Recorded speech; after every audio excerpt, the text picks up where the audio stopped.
Un centre de réflexion, disons, interculturel, Non, interreligieux. presque. Bon, vous préciserez tout à l'heure. Comparatiste. Et vous êtes invité ce soir pour le livre que vous avez publié chez Apoxis, La face cachée de la révolution tunisienne et les relations ambiguës de l'Europe avec l'islamisme. La révolution tunisienne, au départ, on a cru que c'est un mouvement social. On a oublié de regarder avec attention le travail des SAP, des ONG, qui obéissent au plan américain de déstabiliser tous les régimes du Moyen-Orient, d'instaurer sous couvert de démocratie ou de démocratie des pouvoirs à leur solde, et c'est pas en Tunisie mais dans d'autres pays du Moyen-Orient, d'en chasser définitivement les chrétiens. Ce que la presse a raconté de la révolution tunisienne est la réalité, et vous l'évoquerez tout à l'heure,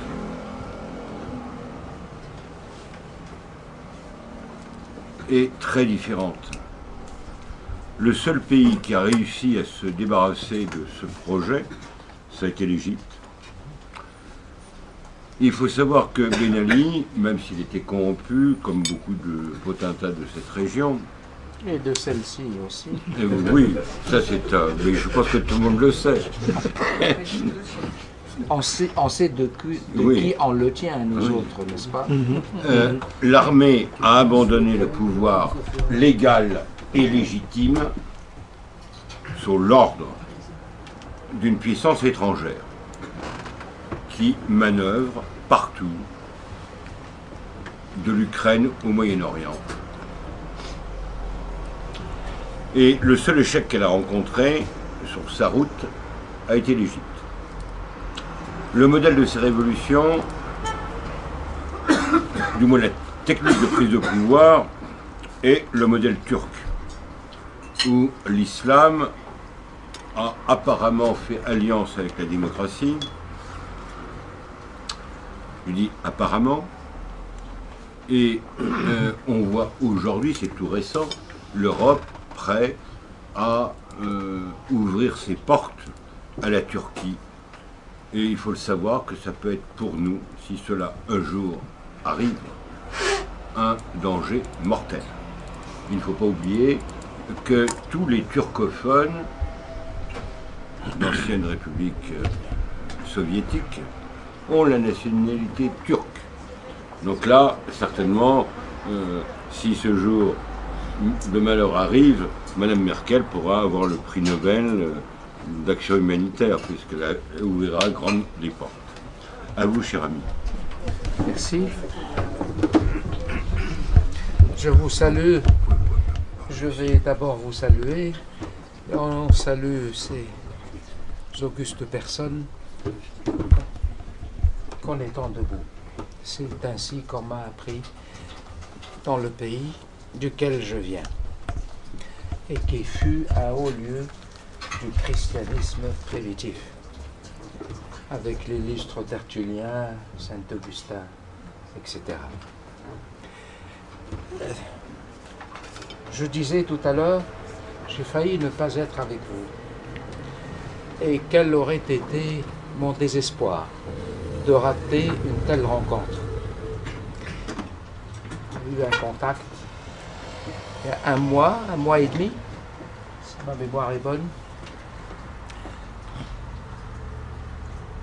qui est venu par mon éditeur, dont je n'ai pas gardé un très bon souvenir, pour être franc avec vous. Et je ne dirai pas plus. Ce livre aurait pu être diffusé comme je l'aurais ardemment souhaité. Ce livre a été publié en 2011, c'est-à-dire 4 mois après ce qu'on avait appelé à l'époque la révolution du jasmin, et immédiatement après le printemps arabe. C'était un besoin. D'abord, un besoin, une thérapie, et le besoin vital de communiquer aux autres une vérité. Vérité relative, la mienne. J'avais dit, je devais dire dans ce livre, attention, mon pays est fichu, mais le printemps arabe, vous allez l'avoir chez vous. Je l'avais dit chez Bourdin, sur BFM TV, ça l'avait beaucoup vexé, ce bon chrétien. Je délirais, n'est-ce pas? Je délirais. Je savais pertinemment, je ne le dois pas aux coulisses des ambassades, des ONG et des instances internationales, notamment onusiennes. Je le dois à la philosophie. À la philosophie. Avec quelques réminiscences. La philosophie, c'est-à-dire le doute. Le doute. Pas forcément le doute cartésien. Non, le doute, même le doute chrétien, mon père, n'est-ce pas? Le doute de Jésus lui-même. Et puis, la recherche de la vérité, qui reste toujours relative. Je ne pensais pas, sincèrement, en écrivant ce livre, et en disant ce que j'avais dit dans ce livre en 2011, je ne pensais pas que l'histoire allait me donner raison en si peu de temps. Je m'étais déjà détaché de ce monde ici-bas, de ces gueux qui aboyaient vive la Révolution, comme jadis et naguère les gueux de 1789, et j'espère ne pas vous choquer en tenant ce propos. Parce que voyez-vous, je n'aime pas les révolutions, quelles qu'elles soient. À plus forte raison, une pseudo-révolution islamo-atlantiste préparée et excellemment exécutée par des chefs d'orchestre à Washington, à Doha, au Qatar, et à Istanbul, en Turquie. À plus forte raison, celle-ci, n'est-ce pas? Le bon modèle révolutionnaire de 1789, je ne l'aime pas. J'en suis désolé. J'ai eu la malchance d'avoir à Paris 4 Sorbonne, à l'époque, des philosophes, des penseurs qui n'étaient pas révolutionnaires. Mais le contraire du révolutionnaire n'est pas forcément le réactionnaire. Entre les deux, il y a le réformateur. Moi, je suis et je crois au réformisme. Je ne crois pas aux révolutions. Je ne pense pas que les révolutions puissent apporter quelque chose de bien aux êtres de ce monde. Vous avez parlé de corruption. J'ai noté trois points seulement parce que je ne voudrais pas, je vais répondre, bien sûr, à ce pourquoi j'ai été invité. Vous parlez de ce livre qui remonte à 2011. Mais après votre permission, je voudrais vous entretenir. Et vous me direz de combien de temps je dispose, mon père, vous entretenir de ce que je considère comme étant essentiel par rapport à tout ce qui est éphémère. N'est-ce pas? Notamment ce livre. La corruption. Donc, on aborde ce pourquoi j'ai été invité. La corruption du régime tunisien. Je commencerai par vous dire que le paradigme même du système corrompu, le système qui... Je parle d'un point de vue philosophique, n'est-ce pas? Le système qui incarne à la perfection la corruption, c'est le système démocratique. C'est la démocratie.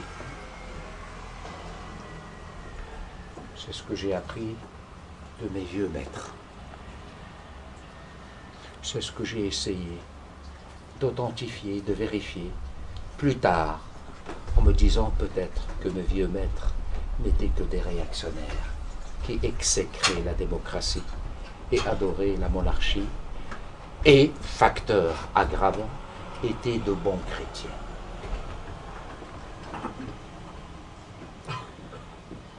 J'avais dit à quelqu'un qui est connu et même respectable, une personnalité politique française, en 2012, il avait compris que ça allait tourner mal, ce printemps arabe. Il a eu, disons, la sagesse, la sagacité de comprendre en 2012 que ça va tourner très mal, cette histoire. Mais il m'a dit, mais quand même, cher ami, quand même le régime de Ben Ali était corrompu quand même. Je lui ai dit, oui, oui, mais pas plus que votre régime, cher ami. Nous étions des apprentis par rapport à ceux qui semblent passer maîtres dans l'art de la corruption, gauche et droite confondues dans ce pays.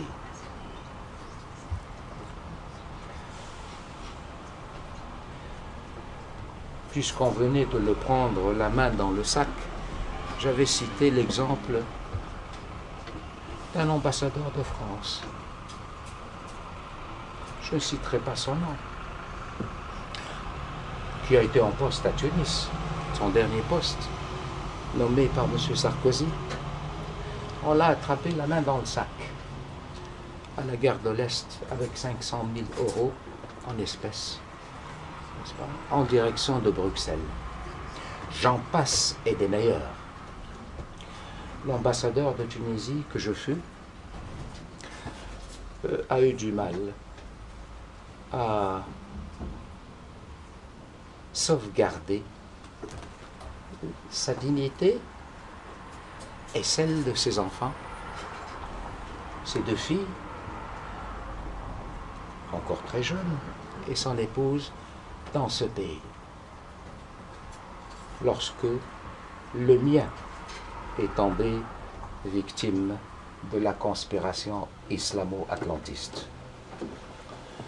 L'ambassadeur que je fus a refusé la tentation du diable, c'est-à-dire le Qatar, dans les mains duquel la classe politique française, gauche et droite confondues, ne mange pas, mais elle broute. C'est par ce moyen qu'en France, on a fait les concessions les plus graves, j'allais dire les plus criminelles, pour cet émirat bédouin. Beaucoup plus que, cher ami, que l'Arabie Saoudite dont on discutait tout à l'heure en aparté. Le Qatar, c'est le pays, je ne sais pas si on peut appeler le Qatar un pays, l'émirat, l'entité, disons, l'entité qatari, a joué un rôle essentiel dans ce printemps arabe. Bien sûr, elle ne l'a pas improvisé, elle a été missionnée pour jouer ce rôle à travers sa télévision de propagande des frères musulmans et aussi à travers la puissance de l'argent. La puissance de l'argent.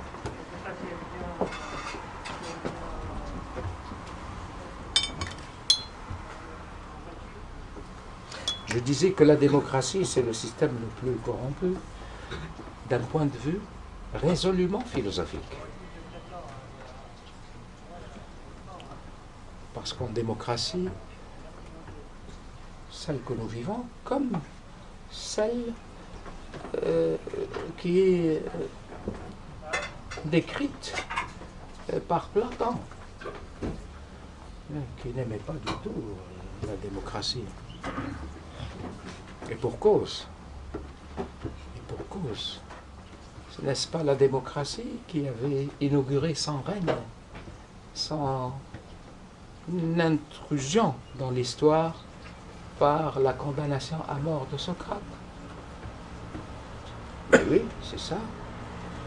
C'est ça. Ça fait partie des miracles de la démocratie dès son arrivée dans l'histoire. Socrate a pu parler plus ou moins librement, s'exprimer dans l'agora.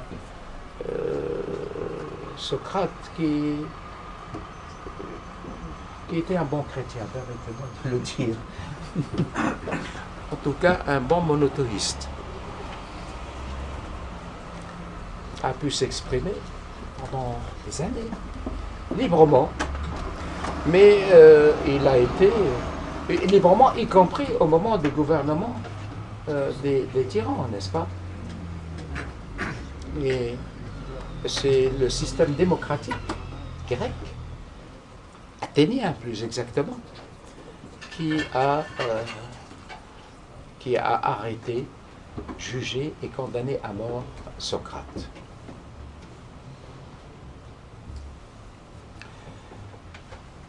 Je ne suis pas contre la démocratie. Je suis un peu comme Rousseau, qui disait, de mémoire, dans le contrat social, si la démocratie était le meilleur des régimes, elle le serait pour un peuple de Dieu. Car un régime si parfait ne convient pas aux hommes. C'est une pensée troublante pour les libéraux et la gauche de ce pays. Parce qu'on peut accuser un tel et un tel de pensée réactionnaire, mais quand même pas Rousseau. Il se trouve que c'est Rousseau qui le dit. Bon. Qui plus est dans le contrat social.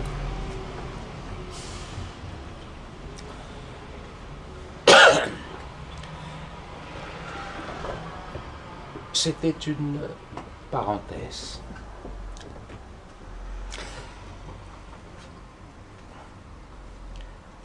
En peu de temps, je voudrais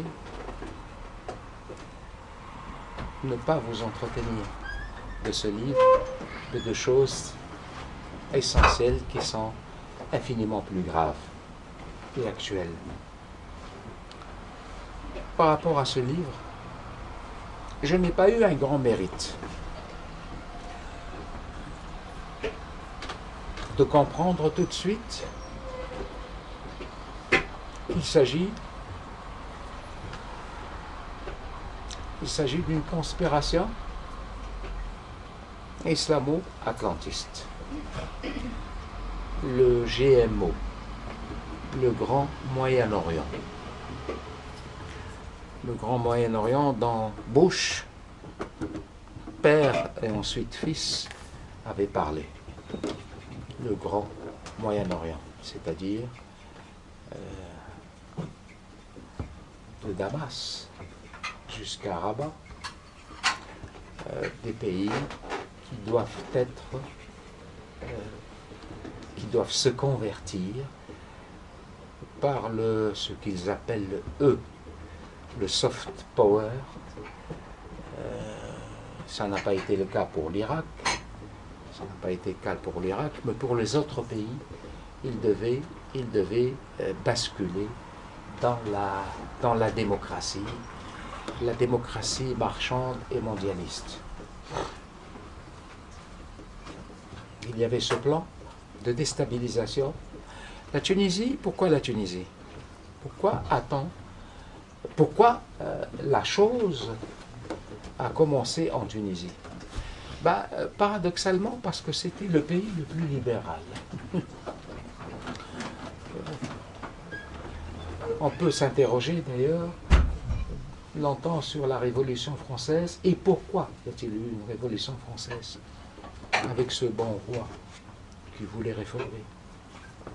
La Tunisie était le système le plus libéral du monde arabe. Je vous donne des exemples concrets et vérifiables. Il fallait d'abord choisir, élire le pays qui devait être la mèche pour la poudrière arabe. Il fallait que ce pays soit le mieux connecté. Internet, vous savez, Facebook, Internet, la nouvelle Bible. On avait, sur une population de 10 millions, on avait 2,5 millions de connectés en 2010. C'est énorme. Ben Ali, il n'avait pas une grande culture. Disons que c'était pas une formation de technicien et d'ingénieur, sans mépris pour les ingénieurs. Je voulais moi-même, il y a très longtemps, être ingénieur avant d'arriver accidentellement à la philosophie. Mais Ben Ali était passionné par Internet, les ordinateurs. Il a beaucoup fait dans ce sens. Il avait tellement fait, mon père, vous me direz de combien de temps je dispose. Encore 40 minutes. Bien. Et ça on ne l'a pas beaucoup dit dans la presse française, qu'il avait, dès 2003, introduit ce qu'on avait appelé là-bas chez nous l'ordinateur familial. C'est-à-dire que l'État a acheté une quantité énorme d'ordinateurs à l'étranger, subventionnés et donnés quasiment à des foyers tunisiens qui n'avaient pas les moyens, disons, de s'équiper d'un ordinateur. Ça se donnait à 400 dinars, c'est-à-dire 200 euros, à l'époque, 2003. Les ordinateurs subventionnés par l'État. Il était passionné par les ordinateurs, tout ça.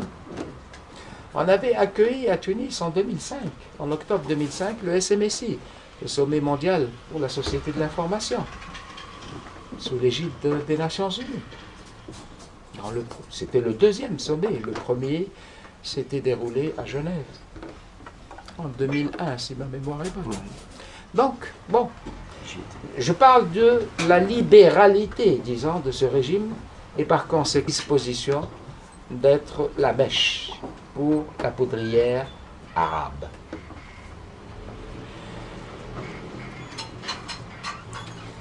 Premier élément. Le deuxième élément, l'économie.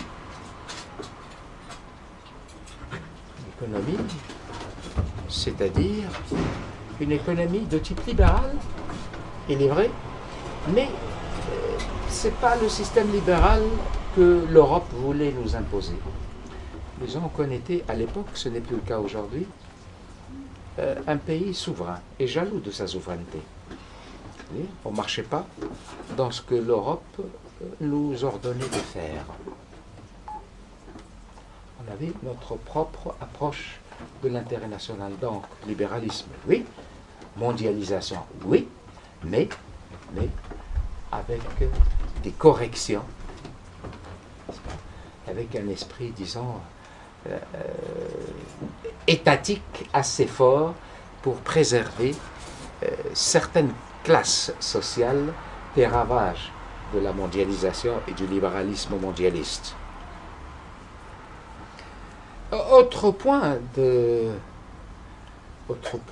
vulnérabilité, on peut le dire maintenant a posteriori, de libéralité donc, c'était l'ouverture justement au monde. La Tunisie, dès 87, quand il est arrivé au pouvoir, Ben Ali a dit on n'acceptera jamais l'islamisme comme parti politique.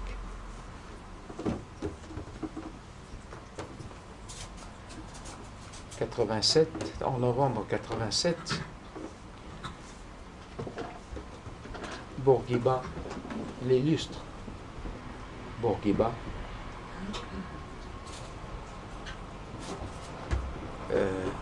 subissait, comme disait le général de Gaulle, le naufrage de la vieillesse. Il n'était plus en mesure, compte tenu de son âge, d'affronter, de diriger le pays, encore moins d'affronter le fléau, le concert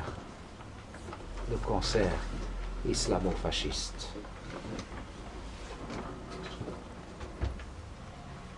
Dans le plan de relève américain,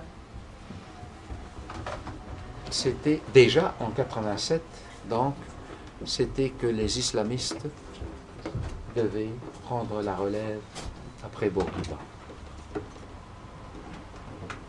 De Bourguiba aux islamistes. Voilà ce qu'on projetait pour la Tunisie, qui doit tout à Bourguiba, qui est une création, un produit du génie politique de Bourguiba. Je me souviens, en 86, dans le procès des islamistes qui sont au pouvoir aujourd'hui.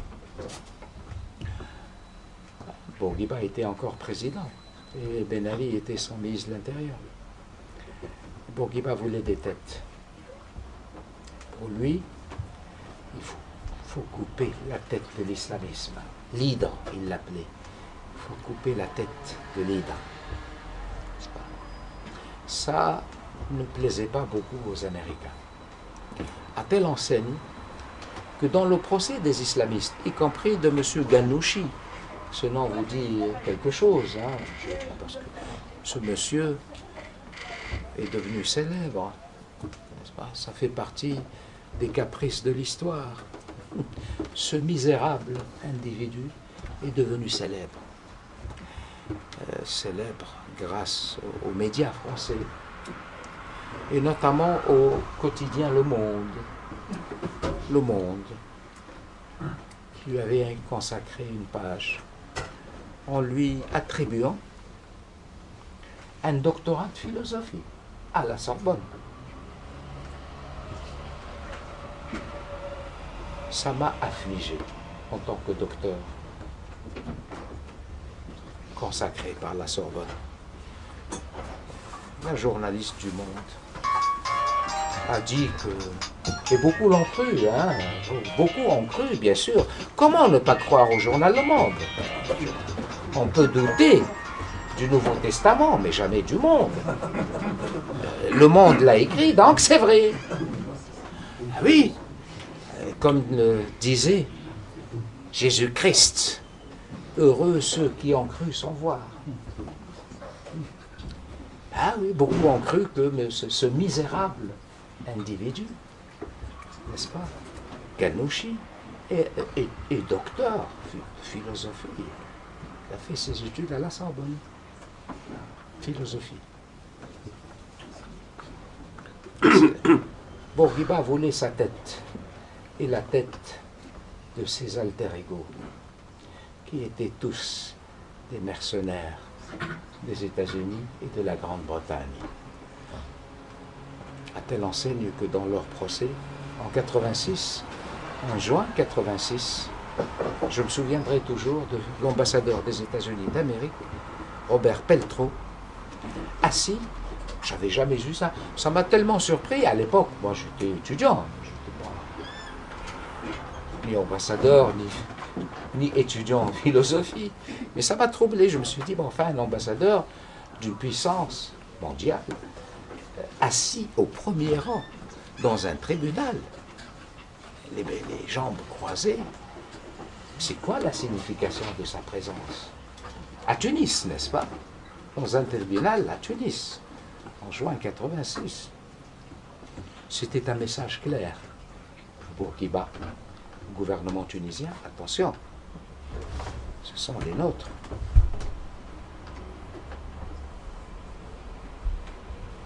Quelques mois plus tard, Bourguiba a été mis à l'écart et Ben Ali a pris sa place. Ben Ali était-il l'homme des Américains? Beaucoup l'ont dit. Moi-même, je l'avais dit. Parce que j'ai été, avant d'être l'ambassadeur de Tunisie, j'ai eu un parcours d'opposant. En France. Et même de réfugiés politiques en France. 11 années. On avait dit qu'il était... que c'était l'homme des Américains. Que c'était même un franc-maçon.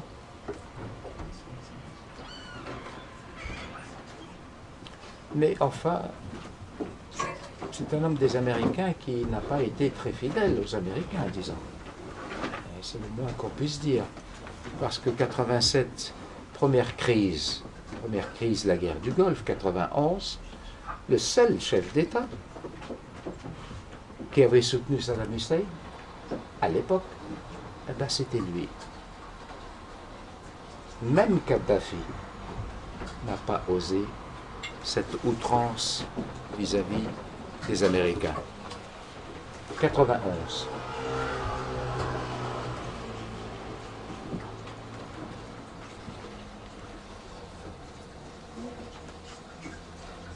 Les Américains n'étaient pas du tout au courant du que les médias ont appelé ici le coup d'État médical, à juste titre.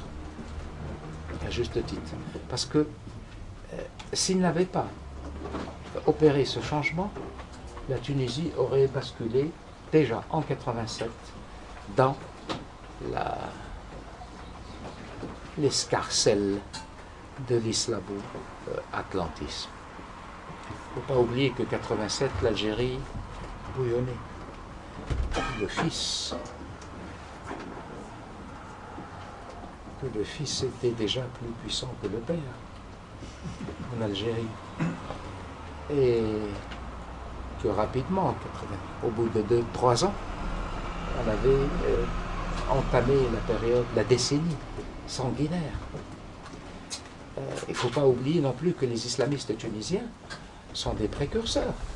Les islamistes algériens, c'est récent par rapport aux islamistes tunisiens. Les islamistes tunisiens étaient frustrés que leurs frères en secte en Algérie étaient à 2 doigts du pouvoir, alors que eux ils traînaient encore, n'est-ce pas? Donc n'eût été ce changement de novembre 87 en Tunisie, c'est-à-dire mettre à l'écart Bourguiba, incapable de tenir la barre à un moment critique de l'histoire de la Tunisie. Donc il fallait un homme de sa trempe. Je ne dis pas qu'il était disons anti-américain ou qu'il envoyait les Américains. Non, disons qu'il n'a pas rigoureusement respecté la feuille de route. Les Américains avaient cette expression, la feuille de route, ils ne l'avaient pas rigoureusement appliquée. Parce que leur feuille de route, c'était quoi? Bon, tu as fait ce coup, ok. Le coup, entre parenthèses, maintenant on peut le dire, c'est connu d'ailleurs pour les initiés, le coup, c'est-à-dire les alliés de Ben Ali pour faire ce coup, c'était l'Italie, cher monsieur, c'était l'Italie de Craxi. Pas l'Italie des autres qui sont venus après, n'est-ce pas? Et c'était l'Italie de Craxi. C'est pour ça que Ben Ali était resté fidèle jusqu'au bout vis-à-vis de Craxi. Même lorsque les Italiens menaçaient de rompre leurs relations avec la Tunisie, parce qu'on voulait que la Tunisie livre Craxi à l'Italie. Ce que Ben Ali a toujours refusé, hein, jusqu'à la mort de Craxi, que j'ai eu l'honneur de connaître, et je suis même devenu l'un de ses amis, qui est enterré à Hammamet chez lui, dans son jardin, conformément à son testament, parce que Berlusconi, qu'on décrit aussi comme un clown, comme un... Hein, ça, c'est un homme qui ne manque pas d'audace. C'est bon, c'est pas un Platon ou un Spinoza, mais c'est quand même un chef d'État qui a du courage et de l'audace, et même de l'insolence. Moi j'aime bien ce côté-là, plutôt que le côté gluant, le côté mercure, n'est-ce pas, insaisissable, le côté pharisien, pour employer un terme évangélique, n'est-ce pas. Suivez mon regard. J'aime bien les gens qui... Et alors Berlusconi, quand il est arrivé, a demandé à Ben Ali qu'on puisse ramener ce qui reste de la dépouille de Craxi en Italie pour qu'il ait droit à des funérailles nationales. C'est sa femme qui a refusé. La femme de Craxi a dit non. Mon mari a dit je mourrai en Tunisie et je ne veux pas que mon corps soit rapatrié en Italie parce qu'il en avait plein le cœur par rapport à tout ce qu'il avait, subi. Cela m'avait fait penser d'ailleurs à je peux dire mon compatriote, Hannibal, comme mon compatriote Saint-Augustin. Hannibal qui avait laissé dans son testament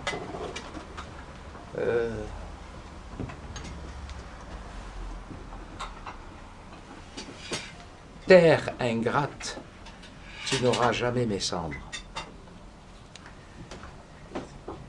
Il se trouve qu'il est mort, semble-t-il, en Turquie.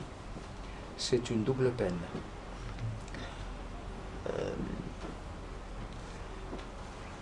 Quand Bourguiba est allé sur ce qu'on considère, parce que c'est incertain, comme étant le lieu où son corps a été enterré, et Bourguiba, en 71 ou en 72, en visite officielle en Turquie, a pleuré. Et comment un si grand général, trahi par les siens, parce que c'est ça l'histoire des peuples. L'histoire des peuples. Parce qu'on vous dit oh, la théorie du complot, méfiez-vous de la théorie du complot. On invente le complot et la théorie du complot. Voyez-vous? Je me répète, ceux qui ont inventé et conspiré, ceux qui ont inventé le complot, ont inventé la théorie du complot. Hein? C'est ça. Je ne suis pas historien, mais quand même j'ai été un curieux de l'histoire. Je considère que l'histoire de l'humanité n'a pas été l'histoire d'une lutte de classe, ça a été l'histoire d'une succession interminable de complots. C'est ça l'histoire de l'humanité. Pas seulement chez les Romains, où il y avait un complot tous les jours, mais l'histoire de l'humanité, de toutes les civilisations. Attention, théorie du complot, c'est pour frapper de caducité tout de suite tout esprit critique. Tout esprit qui doute, qui commence à douter, on lui dit mais non, c'est la théorie du complot, ça. N'est-ce pas? C'est-à-dire, on empêche les gens de réfléchir par eux-mêmes. Pourquoi vous vous fatiguez à réfléchir? On réfléchit pour vous. Faites-nous confiance. Dispensez-vous de la réflexion. La réflexion, c'est-à-dire ce qui fait quand même la qualité suprême de l'être. La réflexion. Réfléchir par soi-même. Et non pas en absorbant ce qu'on raconte dans les télévisions et dans les journaux. Réfléchir par soi-même. Le libre arbitre, le fameux libre arbitre. C'est ça.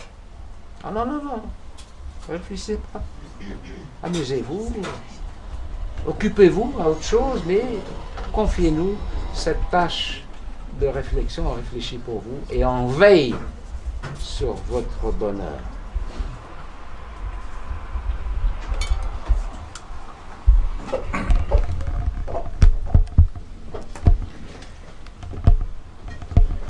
Pour la Turquie, mon père, je vous vois occupé. Pour la Turquie, ce n'est pas parce que... C'est pas un discours d'aujourd'hui, je veux dire, être... On dit qu'il n'y a que les idiots qui ne changent pas d'avis, quelque chose comme ça. Oui, c'est exact. C'est exact. Il se trouve que personnellement, en toute humilité, j'avais comme ça des intuitions sur pas mal de sujets, sur l'islam en France, sur la laïcité, la sacro-sainte laïcité française, sur le communisme, sur la déchristianisation, sur la Turquie lorsqu'elle a postulé aux portes de l'Europe. J'avais écrit, je n'étais pas encore ambassadeur, en 2004, un article dans un journal qui n'était pas catholique, mon père, mais c'est Libération. Libération. Un article long d'une page et demie. Ça a été un miracle d'ailleurs que Libération puisse publier un tel article qui s'appelle, vous le trouverez, je pense, je crois, encore sur Internet, Le marchand de tapis et la stripteaseuse. Le marchand de tapis, c'est-à-dire l'Europe, et la stripteaseuse, c'est la Turquie. On lui demande d'enlever la robe, elle enlève la robe. En termes de réforme, je veux dire. En termes de réforme. Vous enlevez le soutien-gorge, pardon mesdames, mais c'est ainsi, c'est une métaphore. Elle n'a pas la spiritualité et la grandeur des métaphores évangéliques, mais enfin, ça peut servir. Et puis, il faut abolir la peine de mort, mais qu'à cela ne tienne. On va abolir la peine de mort. La peine de mort a été abolie en Turquie, la Turquie islamiste, les frères musulmans, donc d'Erdogan, en 2005. L'essentiel, c'est que ce cheval de Troie puisse être membre de l'Europe. Après, on verra. Toutes les concessions, il n'y a aucun problème. Bon, ils ont buté contre une, c'est-à-dire la reconnaissance du génocide arménien. Ah, là, on touche au dogme d'Allah. Ça, c'est sacré. Ils finiront par le reconnaître. Rien que pour mettre un premier pas au sein de l'Europe. Et le reste, nous, moi, en tant que musulman, moi je suis musulman, j'ai oublié de vous le dire. Je me suis beaucoup intéressé, j'ai beaucoup aimé la théologie catholique, mais je ne me suis pas converti. Pas encore. Pas encore. Pas encore. Les Turcs. Le bon modèle turc. La révolution ou le printemps arabe a profité aux Turcs. Oui. Je ne suis pas indulgent ou je ne veux pas être. J'ai beaucoup écrit sur le wahhabisme aussi autrefois. Et c'est pas pour par bonté vis-à-vis des Saoudiens, mais dans cette histoire-là, de 2011 jusqu'à ce jour, ceux qui ont joué un rôle destructeur, pas machiavélique, parce que ça serait souiller la mémoire de Machiavel que de les taxer de machiavélique, mais satanique, plus que l'Arabie Saoudite, le Qatar et la Turquie. Et le Qatar d'abord, ensuite la Turquie. Deux pays qui ont joué un rôle essentiel dans toute cette histoire. Dans ce livre, puisque c'est ce pourquoi j'ai été convié, j'avais émis la thèse, plus que l'hypothèse, qu'il s'agit d'une conspiration islamo-atlantiste, que ce printemps arabe se transformera rapidement en hiver islamiste. C'est mon expression, hiver islamiste, c'est la mienne, en toute modestie, comme l'expression d'ailleurs l'islamo-fascisme, dont M. Valls s'est targué il n'y a pas très longtemps. J'ai employé ce terme en 89. Vous voyez, on était très loin de certaines considérations en 89. Et le seul qui a eu l'honnêteté de dire que non, c'est un tel qui l'a dit, c'est pas un journaliste, mais c'est un professeur d'histoire qui avait signé une tribune, une carte blanche, il s'appelle ça, dans la Libre Belgique. En Belgique. Oui. Il a dit non, non, moi je me souviens, j'ai lu un truc là, c'était en telle année, un tel, c'est un Tunisien qui a dit. Bon, c'est pas une fierté, mais le sens et le contenu surtout. L'islamo-fascisme. Parce que c'est ainsi qu'il faut l'appeler. Toujours l'appeler ainsi. Là,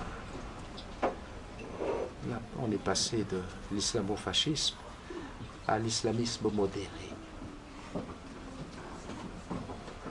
Madame Madeleine Albright a même parlé dans ses mémoires, il y a 12 ou 13 ans, de talibans modérés.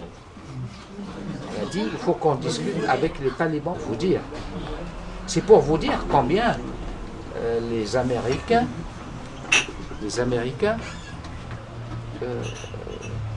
aiment les islamistes. Ça tient du mystère, c'est pas pour nous. C'est pas le lieu, c'est le moment de vous dire pourquoi cette relation entre, disons, la classe dirigeante, le complexe influent ou le lobby influent à Washington et les islamistes. Ça remonte à loin. Et disons que c'est une relation fraternelle. Vraiment fraternelle.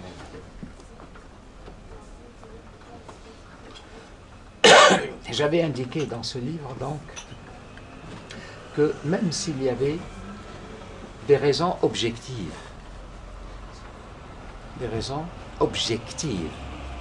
pour de tels soulèvements, pas seulement en Tunisie, objectives, c'est-à-dire, en effet, des régimes répressifs, interdiction, la libre pensée ou la liberté d'expression, la corruption, même si, je me répète, elle était vraiment très relative et incomparable par la corruption métastatique dans ce pays,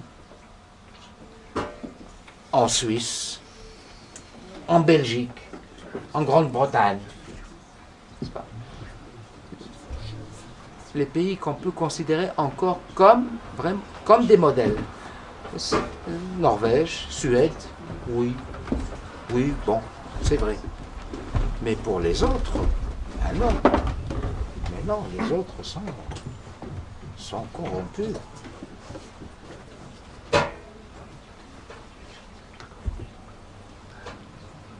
J'avais aussi dit que cette hystérie révolutionnaire ou pseudo-révolutionnaire qu'on avait applaudi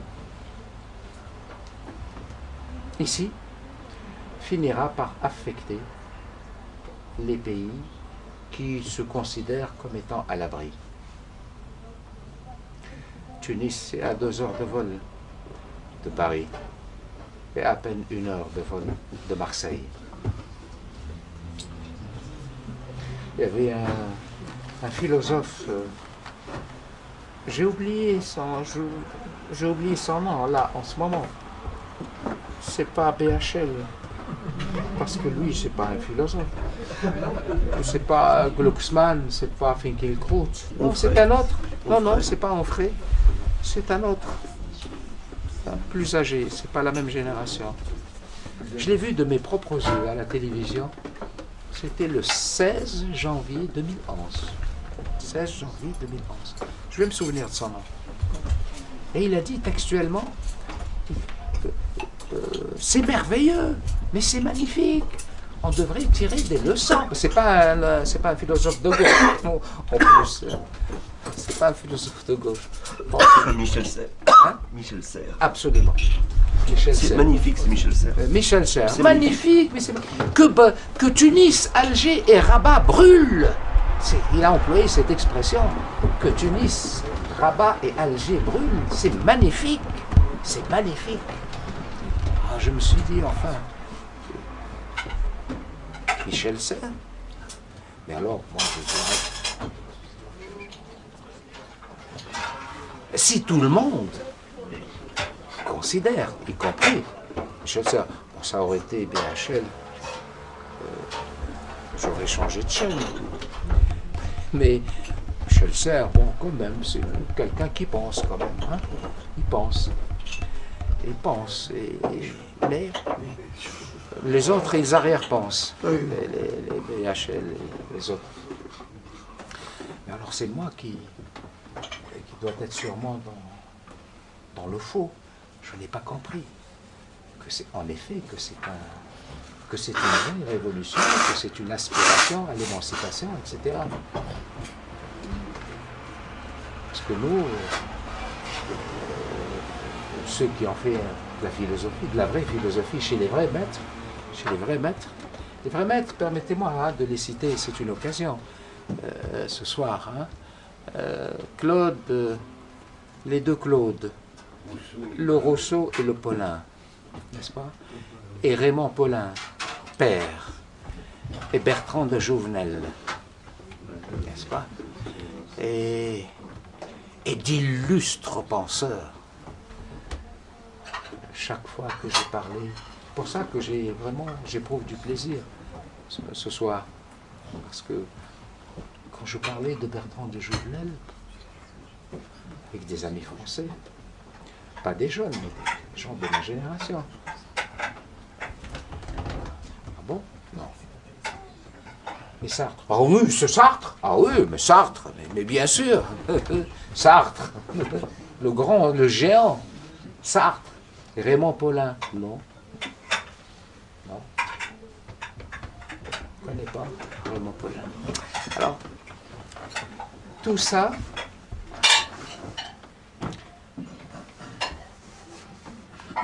a constitué un talent d'Achille pour la France et pour l'Europe en général et la France en particulier. C'est-à-dire le fait de ne pas connaître ces grands esprits. C'était une manière de fragiliser la nation. C'est-à-dire de réduire ses défenses immunitaires, qui sont essentiellement intellectuelles et spirituelles. Je m'achemine vers ce que je voulais que ce soit l'essentiel par rapport à ce livre que j'ai commis en 2011.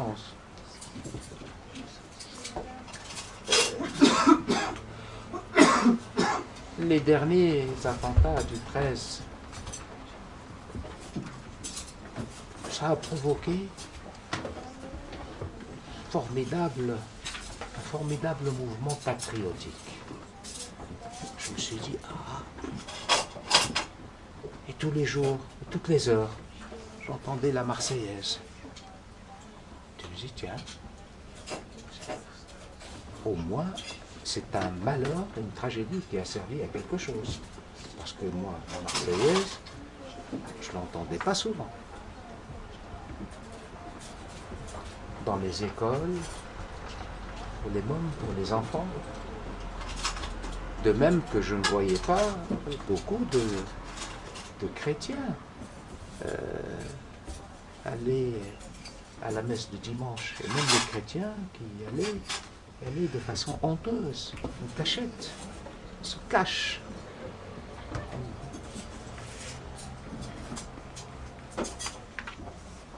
Alors c'était bien de dire, moi je suis un progressiste, moi je suis un existentialiste, moi je suis un nihiliste, je suis un nietzschéen, je suis un... je suis chrétien, c'est quoi? Je suis chrétien.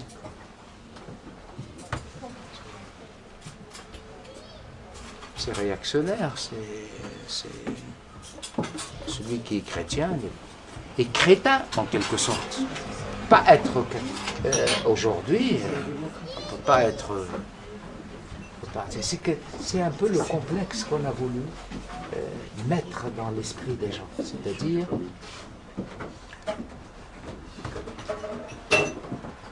conserver sa foi, se dire chrétien dans un pays qui a été la fille aînée de l'Église. La fille aînée de l'Église. C'est une tare. Alors par la suite, il ne faut pas s'étonner. Il ne faut pas s'étonner que les sectes islamo-fascistes puissent tisser ici, dans ce pays, leur toile. Il ne faut pas s'étonner de voir des Français qui ne viennent pas de la diversité. La diversité. C'est le mot. La diversité. Ou du multiculturalisme. Non, non, des Français. De Bretagne, de Normandie, de Strasbourg. De parents français. Gaulois. De les voir en Syrie faire le djihad.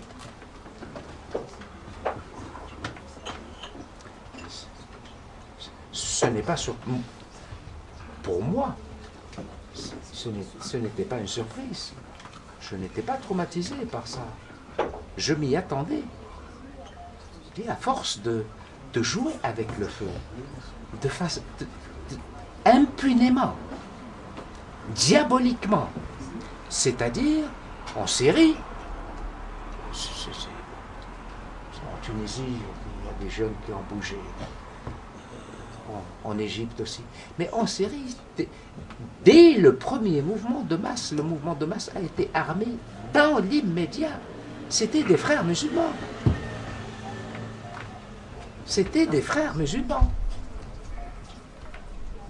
On a laissé partir, parce que pour un État, il ne faut pas croire que l'État français est un État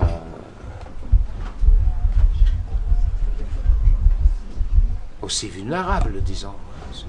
C'est un État où il y a une police qui fait son travail, heureusement. Il y a des services qui font bien leur travail, qui ne sont pas toujours écoutés, mais qui font très bien leur travail. Et s'ils n'étaient pas aussi compétents, ces services-là, l'attentat du 13 novembre, la France aurait connu 10 fois. 10 fois.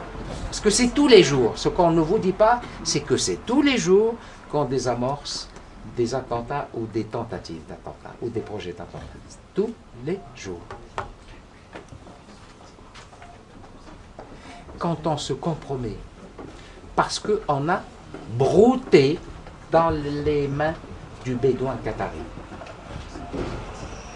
Quand on accepte des compromissions vis-à-vis de ces pays-là, quand on arme, la France a armé Jabhat al-Nusra, une filiale d'Al-Qaïda. Quoi rêver? Le ministre des Affaires étrangères, français, le dit, sans avoir honte de le dire. Oui, oui, bon, ils font partie de l'opposition modérée.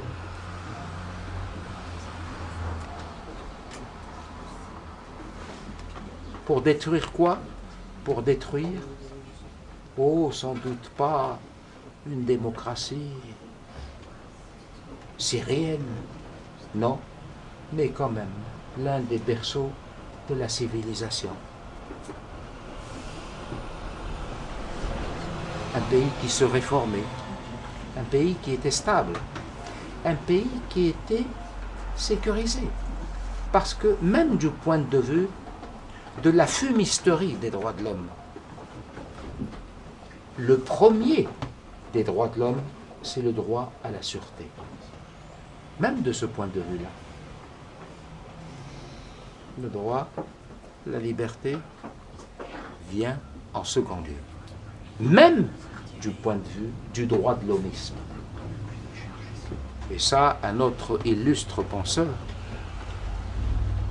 de la trempe de Bertrand de Jouvenel, Michel Villet, l'avait magistralement démontré dans son dernier livre, Le droit et les droits de l'homme. Michel Villet, le fondateur de la philosophie de droit, pas seulement en France, mais dans le monde. La sécurité avant la liberté, parce que la liberté n'a aucun sens sans la sécurité. Même du point de vue révolutionnaire et contractualiste. Chez Rousseau, chez Hobbes, chez Locke, chez Spinoza, le contrat social est établi, instauré, accepté. Parce que les composantes du contrat social, les individus qui ne sont pas encore citoyens, décident un jour, ils en ont marre de la violence des uns contre les autres, décident un jour de se dépouiller de leur violence intrinsèque et naturelle, de la mettre entre les mains d'un être abstrait, d'un léviathan, comme dirait Hobbes, n'est-ce pas, pour que lui, et seulement lui, en puisse être le détenteur légitime. D'où la violence légitime de l'État. Seul l'État a le monopole de la violence légitime. C'est ainsi que le contrat social a été établi, y compris chez les théoriciens du contrat social, je me répète, Rousseau, Locke, Hobbes. Alors, lorsque aujourd'hui on joue de façon pharisienne sur l'antagonisme entre sécurité et liberté, attention, l'état d'urgence, et puis tout ça, n'oubliez pas les droits de l'homme, pas oublier les droits de l'homme. La sécurité, d'accord, oui, d'accord. Parce qu'ils ne peuvent pas dire le contraire, après ce qui s'est passé le 13, et qui va bien, malheureusement, se produire dans l'avenir. Ça va se répéter. Alors les sophistes et les pharisiens ne peuvent plus, et les droits de l'homiste, ne peuvent plus dire, et ne peuvent plus utiliser de façon outrancière l'argument des droits de l'homme et de la liberté qui prime sur la sécurité. Là, il marche un peu aujourd'hui.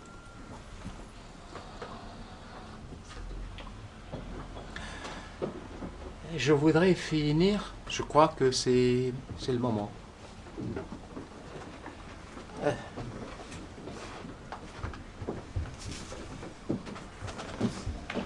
Par ce que je souhaite, j'espère que c'est l'essentiel.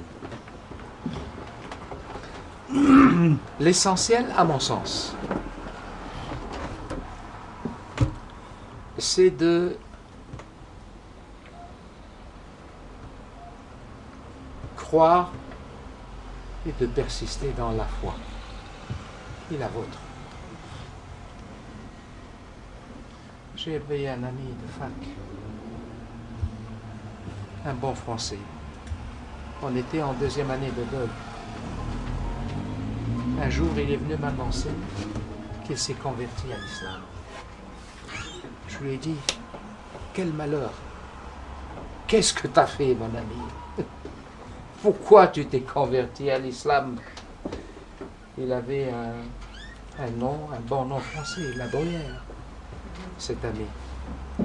Mais pourquoi tu t'es converti à l'islam? Il m'a dit, parce que j'ai découvert, tu sais. Alors, le musulman que je suis aurait dû le féliciter, parce que, en le félicitant, je garantissais mon accès au paradis. Toute personne qui se convertit à l'islam, n'est-ce pas? Si on y est pour quelque chose, on est sûr d'aller au paradis. Donc, comme je n'y tiens pas particulièrement au paradis, j'avais dit à mon ami de fac que c'était une maladresse de changer. Parce que pourquoi tu as changé? Parce que le christianisme. Mais est-ce que tu connais le christianisme? Est-ce que tu as été vers le christianisme, la religion de tes ancêtres, pas de tes parents, pas de tes parents, de tes ancêtres? Parce que les parents sont déchristianisés, comme beaucoup de parents depuis au moins mai 68.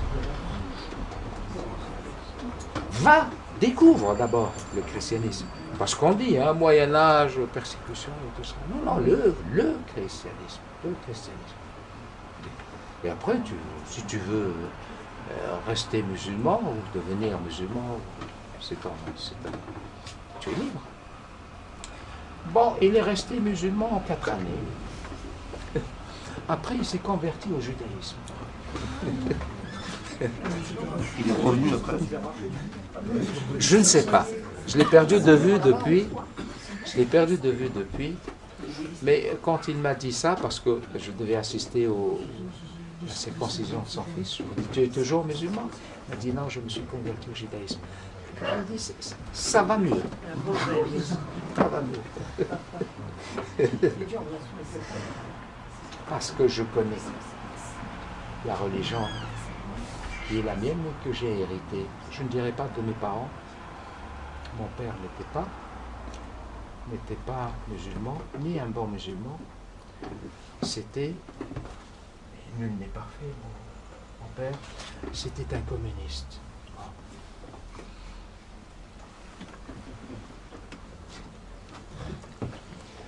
J'ai eu la chance, donc, sans être contaminé par le virus communiste, de ne pas, en tout cas, être violemment attaqué par le chromosome islamique.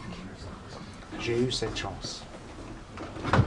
Aujourd'hui, pour conclure, je dirais que maintenant, semble-t-il, j'espère que ça va durer, cette effervescence patriotique. Moi, franchement, ça me surprend. Ça me surprend et j'en suis heureux. Je me dis, mais finalement, enfin, il y a un mouvement ou une effervescence ou un sentiment patriotique. Parce que être patriotique, il y a très peu de temps. Mais c'est grave qu'un Français soit un bon patriote. Mais c'est vraiment grave. J'espère que ce mouvement-là va être consolidé par un autre mouvement qui est encore plus important, qui constitue la colonne vertébrale de cette nation, qui est son âme chrétienne. J'espère que de même qu'on est sorti pour chanter la Marseillaise, on sortira pour dire nous sommes chrétiens et nous voulons rester chrétiens. Et la France est chrétienne et elle ne sera jamais islamique. Pourquoi je le dis? Je le dis parce que c'est pas bon. Je le dis pas ici parce que nous sommes entre nous, disons. Mais tout ça, je l'ai écrit autrefois dans le Figaro, notamment dans le Figaro,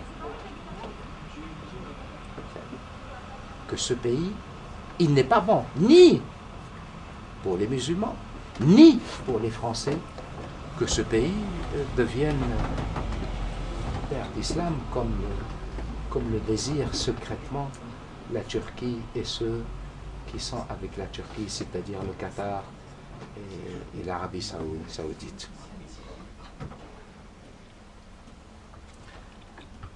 Être fier d'être français, être fier d'être chrétien, parce que c'est ça. Il n'y a pas d'autre défense immunitaire. La vague est très puissante.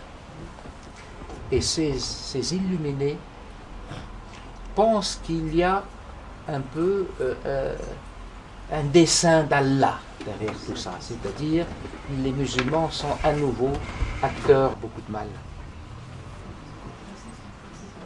Et qui a déjà fait beaucoup de mal.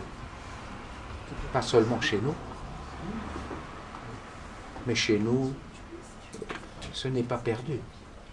Parce que nous, et quand je dis nous, c'est-à-dire les patriotes tunisiens formés à l'école bourguibienne, on saura éradiquer ces islamo-fascistes par les armes.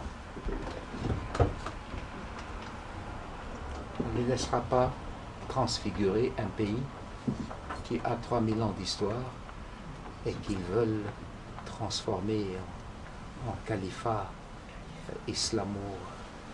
islamo-fasciste, ce que ici ils appellent l'islamisme modéré. Si c'est l'islamisme modéré, il faut qu'il soit représenté au Parlement français. Pourquoi? Ça serait bien un barbu et une autre avec une burqa représentant les Français musulmans à l'Assemblée nationale. C'est dans la logique même de cette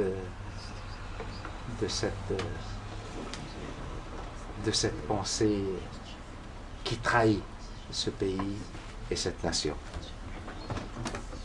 Voilà, j'espère que je n'ai pas été long. Je ne suis pas venu avec un plan et une méthodologie pour faire une conférence. Ça aurait été une offense pour vous et un déplaisir pour moi.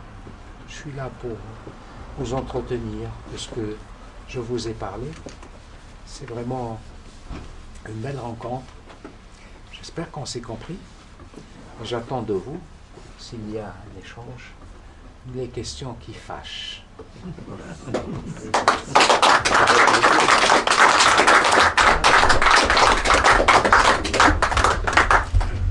J'ai une question. Ah, c'est une question qui fâche. Vous dites à la France, vous dites aux Français, soyez chrétiens. Oui. Et vous, pourquoi pas vous? Mais parce que je suis musulman. Vous n'êtes pas musulman. Vous ne voulez même pas aller au paradis avec les houris. Oui.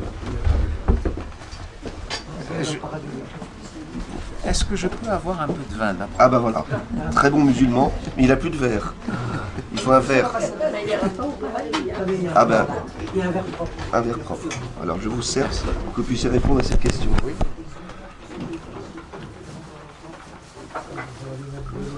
Merci. C'est le vin des noces de Cana, vous savez, qui est meilleur à la fin qu'au début. Et là, il va répondre après.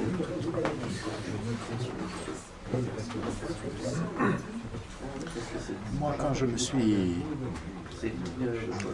suis intéressé à la théologie chrétienne,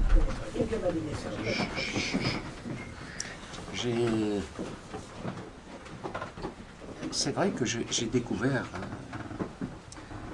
un univers intellectuel, philosophique, théologique qui m'était complètement étranger. Un chrétien. J'ai essayé parce que c'était pas un travail de théologie, c'était un travail de philosophie. Donc il fallait se dépouiller de sa propre foi, de ce qu'il en reste, et de la foi des autres.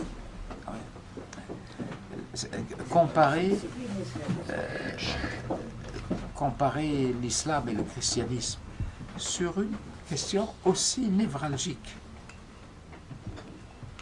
que le religieux et le politique, on ne sort pas indemne d'un tel travail. Pardon. Il fallait considérer Jésus comme un acteur de l'histoire, un homme. Et Mohamed aussi, comme un homme. Et étudier cette question-là du religieux et du politique d'un point de vue, du point de vue de la raison et non pas du point de vue de la foi. Parce que, bon, franchement, en tant que musulman ou venant de la tradition musulmane, j'ai douté. Je me suis dit, enfin, si, comme on le dit et comme on le croit, Dieu est un. Et chaque nation, chaque peuple, chaque civilisation lui a donné un nom. Et si Dieu est universel et unique, il ne peut pas se contredire. Il ne peut pas dire à tel de ses prophètes hébreux, telle est votre mission. Et à d'autres prophètes, et notamment le prophète de l'islam, telle est ta mission.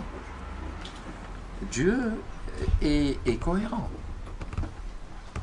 Dieu ne peut pas se contredire. Alors je me suis dit,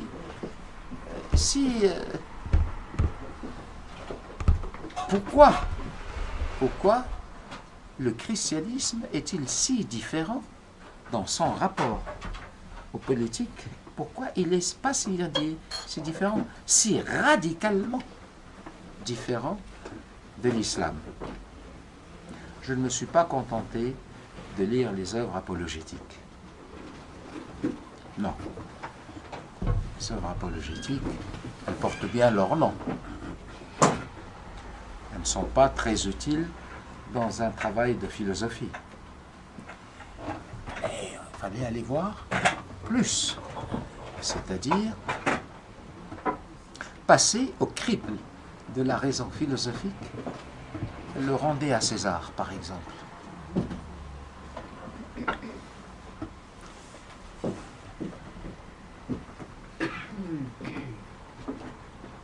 Je ne me suis pas satisfait de l'interprétation laïque du rendez à César. Parce que on a essayé à un certain moment, lorsqu'on a compris que le christianisme, on ne pouvait pas l'effacer comme ça d'un trait de la main. Par une loi, séparation de l'Église de l'État, ou par une ordonnance, ou par... C'est quelque chose qui est intarissable. On a dit, bon, tiens, on va le prendre d'une autre façon, on va faire de Jésus un philosophe laïque.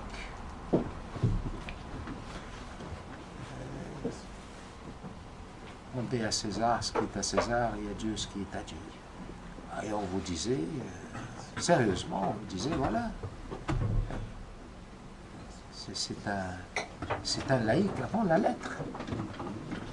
Laïque avant la lettre. Alors mon père, je parle sous votre contrôle,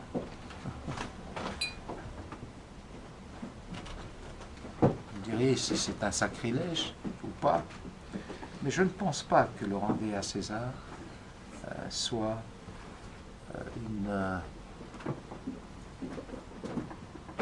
une pensée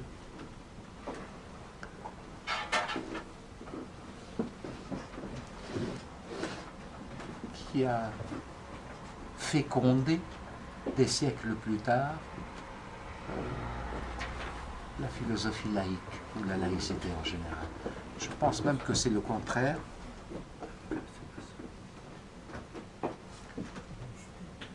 Que le rendez à César a été une phrase révolutionnaire à cette époque, qu'il faut appliquer l'herméneutique, pas seulement la théologie, en approchant les textes fondateurs, l'herméneutique, c'est-à-dire expliquer le texte par le contexte. Le contexte est celui d'un Jésus qu'on voulait piéger.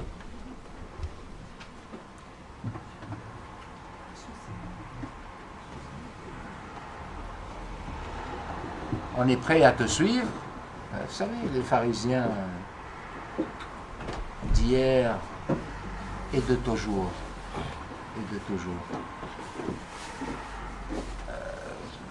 On est prêt à te suivre, on est avec toi. Mais est-ce qu'on doit, en te suivant, continuer à payer les impôts aux Romains, les colons?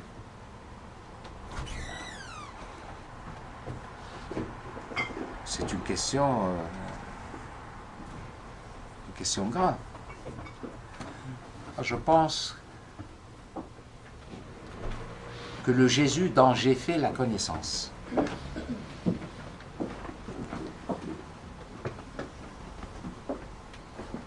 a bien répondu ce jour-là, en attendant de répondre mieux plus tard.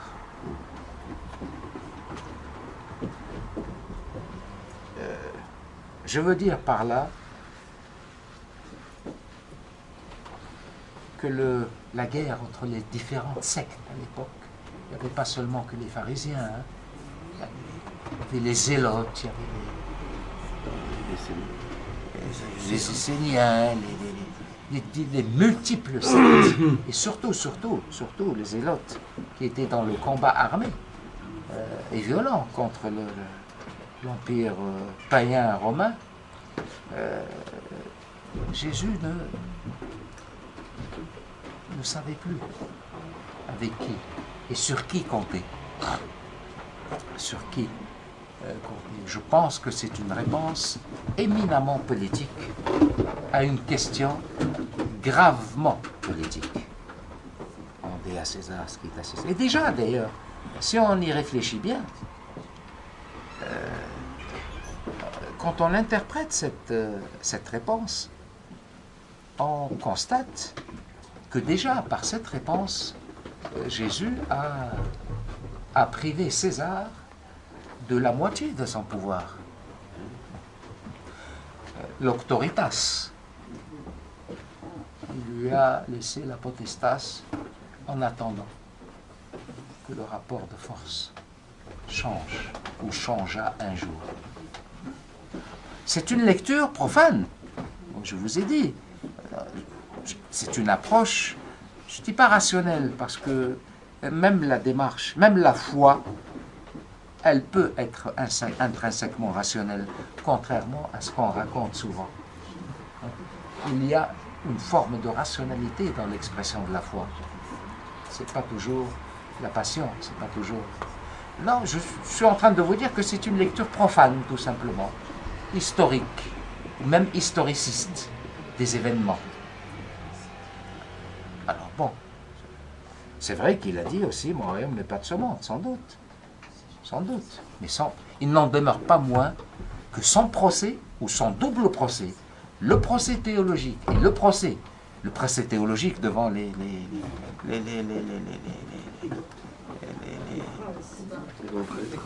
grands prêtres, devant le Sanhédrin, et le procès devant Ponce Pilate, politique et théologique. Donc,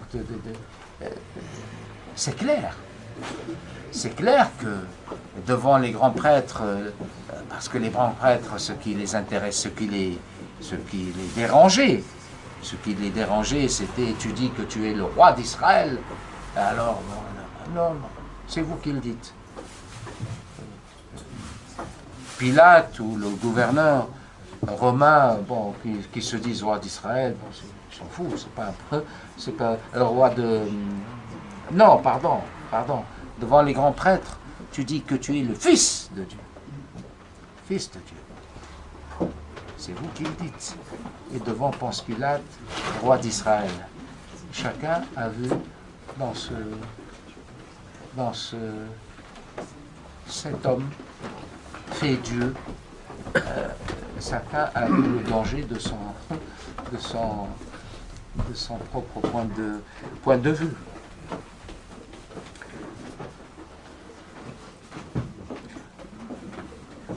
Si Jésus, c'est une question qu'on peut se poser, si Jésus avait vécu 62 ans, quel aurait été l'avenir et le contenu du christianisme du point de vue du religieux et du politique, hein? Pas le christianisme en général. Pourquoi 62? Parce que ça a été l'âge du prophète de l'islam quand il est mort, à l'âge de 62 ans. Je ne suis pas en train de comparer Jésus et Mohamed. Non. Je suis en train de comparer deux êtres qui, dans l'action, dans l'histoire, a été déterminante, qu'on le veuille ou pas. Si Mohamed avait été exécuté par les Mécois, les païens Mécois, à l'âge de 33 ans, ou de 31, quel aurait été le destin, la destinée de l'islam? Il n'y aurait pas eu d'islam, tout simplement. Parce que Mohamed a commencé sa mission à l'âge de 40 ans. S'il avait été zigouillé par les Mécois, à l'âge de 31 ans, ben, il n'y aurait pas eu d'islam, tout simplement. Vous voyez, ce sont des questions qu'on peut se permettre en tant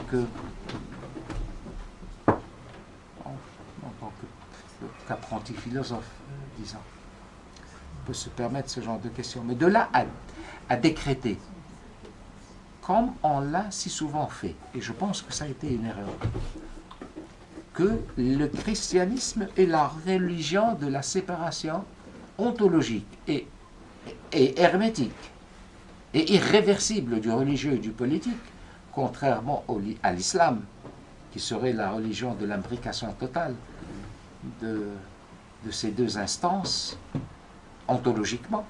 Je pense que c'est un mensonge historique. Je pense que les choses sont plus complexes. Je pense que les choses sont plus complexes. D'ailleurs, mon ancêtre très lointain, Saint Augustin, avait résumé cette question qui reste fondamentale aujourd'hui et qui a occupé l'histoire du christianisme et l'histoire de l'islam. Dans les deux cités, Saint Augustin avait résumé ce problème inépuisable en disant deux amours ont fait deux cités. L'amour de Dieu, jusqu'au mépris de soi-même, a fait la cité céleste. Et l'amour de soi, jusqu'au mépris de Dieu, a fait la cité terrestre. Moi, je trouve qu'il n'y a pas meilleure réponse que celle de Saint Augustin à cette question fondamentale du religieux et du politique. Pour dire les choses simplement,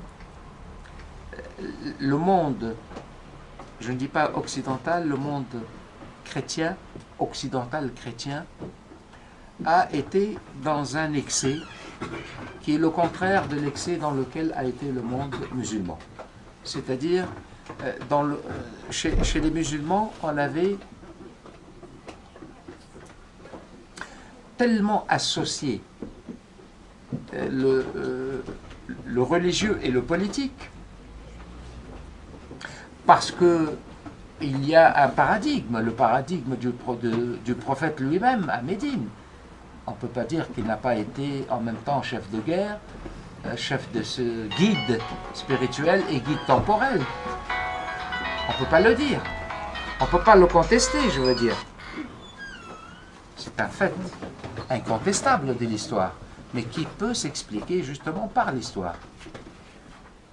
Mohamed n'est pas né d'abord et n'a pas prêché au sein d'un empire aussi puissant que l'Empire romain, avec sa police, avec ses lois, avec ses gouverneurs, avec son armée, avec son fisc, comme on dit aujourd'hui, fisc. C'est un empire puissant, le plus puissant des empires. Mohamed est né dans un coin perdu, en Arabie. Ce n'était même pas une cité dans le sens grec du terme, c'était rien. C'était rien, c'était une concentration de bédouins dans un lieu où transitaient des marchands, n'est-ce pas? Et où on organisait une fois par an, comme ça, des cérémonies plus ou moins religieuses, là à la Mecque, n'est-ce pas? Et c'était principalement pour les échanges commerciaux Voilà dans quel milieu il est arrivé. Avec, oui, avec une présence infinitésimale de chrétiens et de juifs. Mais vraiment infime. Infime. Vous voyez, bon. Le contexte est complètement différent. C'est pas la même chose. Excusez-moi, je voudrais des précisions sur les frères musulmans. C'est-à-dire, qu'est-ce qui les distingue des salafistes purs et durs? Je crois que leur fondateur, notamment, était plus ou moins soufi. Donc, c'est pas la doctrine salafiste pure qui s'oppose au soufisme. De même, je ne suis pas certain qu'ils soient purement hanbalites comme les salafistes. Et pourquoi est-ce que je crois savoir que, alors, outre l'alliance des États-Unis avec l'islamisme, qui peut s'expliquer en partie pour des raisons liées au pétrole ou à la lutte contre l'Union soviétique quand elle existait, que même avant la Seconde Guerre mondiale, les frères musulmans ont été créés plus ou moins avec l'appui des services secrets anglo-saxons, enfin anglais à l'époque. Pour quelles raisons? Qu'est-ce qui reliait leurs intérêts? Oui. 1926, le pétrole. Oui. La naissance des frères musulmans en 1928 en Égypte avec Hassan el-Banna. Il y avait en effet, disons, la main invisible, comme on le dit en économie, le marché, la main invisible, pas du marché, mais des services britanniques. C'était principalement pour contenir le nationalisme égyptien, qui était ou le panarabisme, disons, qui était à ses débuts. Mais en l'occurrence, il s'agit de nationalisme égyptien, qui luttait contre la présence coloniale britannique. C'était l'Ouaft, le parti l'Ouaft, en Égypte. Ça répondait aussi, pour être objectif, à un désir populaire, en quelque sorte, ou à un ressentiment populaire. Parce que 1928, ça correspond, c'est 4 années après la chute du califat ottoman en 1924, je crois, en Turquie. L'abolition du califat ottoman. Ça a été un traumatisme pour les musulmans, hein, parce qu'ils avaient tellement lié le califat, l'institution califale, au dogme religieux, c'est-à-dire ils avaient considéré, cru et pensé que le califat était une institution religieuse et même divine, alors que c'est un produit de l'histoire. Le califat est un produit de l'histoire. C'est le prophète de l'islam, à sa mort, après son décès, pour que l'islam puisse se perpétuer, et parce qu'il a été incontestablement à la fois chef spirituel et chef temporel, l'instance qui a accueilli, préservé et diffusé l'islam s'appelait le califat. Le califat. C'est-à-dire à la fois donc une instance à la fois temporelle et spirituelle. Si on considère côté chrétien, à la mort, si on peut employer cette expression de Jésus-Christ,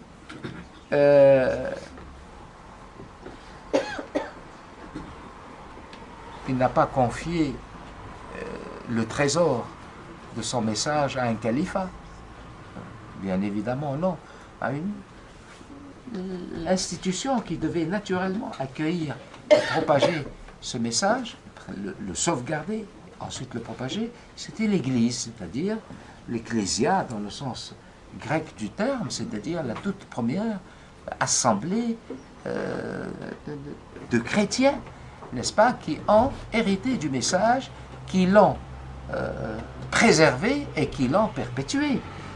Bon, il se trouve, par un caprice de l'histoire, toujours, qu'avec la conversion de Constantin, on se demande ce qu'est devenu le rendez à César. Et ça a duré des siècles. Et moi, je me demande si ces siècles qu'on dit si sombres, le siècle, si sombre de l'ère chrétienne, n'étaient pas les plus beaux, les siècles les plus éclairés. Et je me demande si ce n'était pas une revanche posthume, d'ailleurs, de la conversion de Constantin, lorsque l'Empire romain est devenu chrétien. Ce n'était pas une revanche posthume, disons, de Jésus sur ses ennemis. Je me le demande. Toujours est-il que les deux histoires sont... moi, je n'aime pas le syncrétisme. J'aime beaucoup le comparatisme, c'est-à-dire comparer deux situations, ou deux versets, ou deux textes, ou deux situations, mais pas le syncrétisme. C'est pas nous sommes tous frères, nous sommes tous les mêmes, et Abraham, et Dieu, et tout. Non, non. Il y a des différences. Il y a des différences. Si le musulman, s'il veut, il peut se convertir.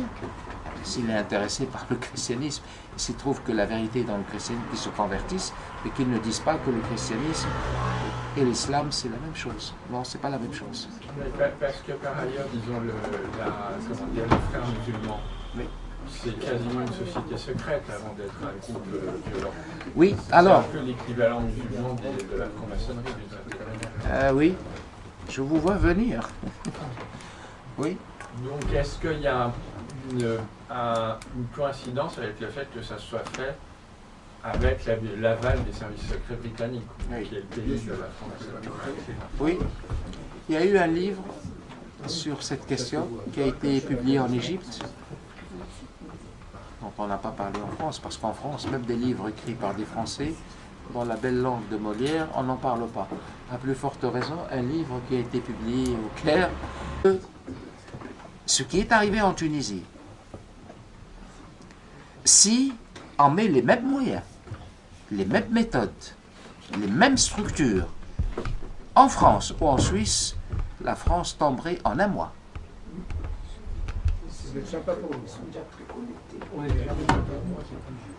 Mobiliser 3 télévisions importantes en France pour appeler toutes les heures à la jeunesse française de sortir, de se révolter, eh bien, ça ne tiendra pas longtemps.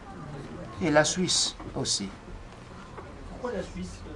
Parce que ça me fait penser à Calvin. Oui, mais enfin, à l'époque, il n'y avait pas tous les abris anti-atomiques. Parce que c'est un pays qu'on considère comme stable, vraiment civilisé. La démocratie plus ou moins parfaite, quoi. Le bon modèle suisse, je le vois. Hein? Tariq Ramadan. Ça a été...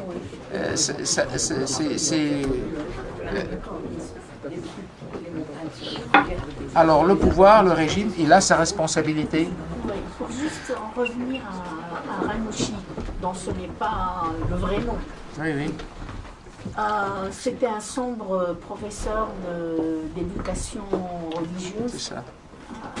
Comme on en a connu dans les années. Donc, lui, maintenant, il a pris le pouvoir, entre guillemets, parce que Haït Sepsi, selon moi, ne règne pas tout seul. Non, non. Voilà. Il y a les petits malins islamistes qui se sont arrangés, parce qu'ils n'étaient pas là sur l'avenue Bourguiba. Ouais. Ils se sont arrangés après pour s'approprier la révolution tunisienne. Révolution entre guillemets, toujours. Donc ce triste sire est encore, d'après moi, est encore au pouvoir. Bien sûr, et on va en entendre parler. bien sûr. Attendez, de qui parlez-vous là? Et il nous a parlé Du chef de NADA, du parti islamiste tunisien, des frères musulmans tunisiens. Mais il n'est pas au pouvoir. Comment? Il influence Non. le pouvoir. Il influence le pouvoir. il n'a pas le pouvoir. Il a le pouvoir. C'est les Ils ont quitté islamistes. plus ou moins le gouvernement, mais ils n'ont pas renoncé au pouvoir. Ils sont au cœur même du pouvoir. Rien ne se fait sans eux. Et c'est ça ce qu'on peut reprocher à certains médias en France. Vous voyez, c'est qu'on continue à présenter la Tunisie comme un modèle du printemps arabe qui a réussi. Alors que, comparé à la Libye, dont personne ne parle, hier il y a eu 58 morts à Tripoli, 58 morts. Bon, on n'en parle pas. Bon, mais c'est tous les jours. C'est tous les jours. Comparé à la Syrie, où c'est une tragédie, n'est-ce pas? C'est une tragédie. La Syrie qui a subi une invasion d'islamo-terroristes sans précédent dans l'histoire, sans précédent, venus des quatre coins du monde. Les premiers, c'est des Tunisiens, comme chacun le sait, en nombre, des Tchétchènes, des Afghans, des Strasbourgeois, des Parisiens, des Belges, de partout, ils ont afflué vers ce pays pour mener le djihad, contre la dictature de Bachar al-Assad. Et son itinéraire à Ghanouchi, c'est quoi? Il est toujours resté en Tunisie, non? Ghanouchi? Oui. Oui, bien sûr. Oui, tout à fait. C'est le grand rabbin du régime tunisien. Aujourd'hui, rien ne se fait sans lui. Rien. Donc il ne me reste plus qu'à vous remercier chaleureusement. Et j'invite tout le monde à lire, et vous pouvez le commander sur notre site, votre livre, et de réfléchir aux conséquences politiques que cette révolution fabriquait, et surtout à la technique de prise de pouvoir, et réfléchir à ce qui peut éventuellement nous menacer. En d'autres termes, s'il n'y a pas un effort de réflexion, une réforme intellectuelle et morale, mais l'Europe tombera comme un jeu de quilles. Comment? Que dites-vous de mon colonel? Dire que l'Europe tombera et deviendra le bon Moustafa, que certains veulent qu'elle devienne depuis un moment. Oui. Donc je vous invite vraiment chaudement à commander sur le site le livre, et vous pouvez l'avoir ici un lundi. Éventuellement, si vous pouvez me le Et Dieu sait si je n'ai pas un seul centime de droit d'auteur sur ce livre. Je ne dirai pas On plus. écrira un autre. On écrira un autre. Ça, c'est la corruption des éditeurs. Écrivain. Ah,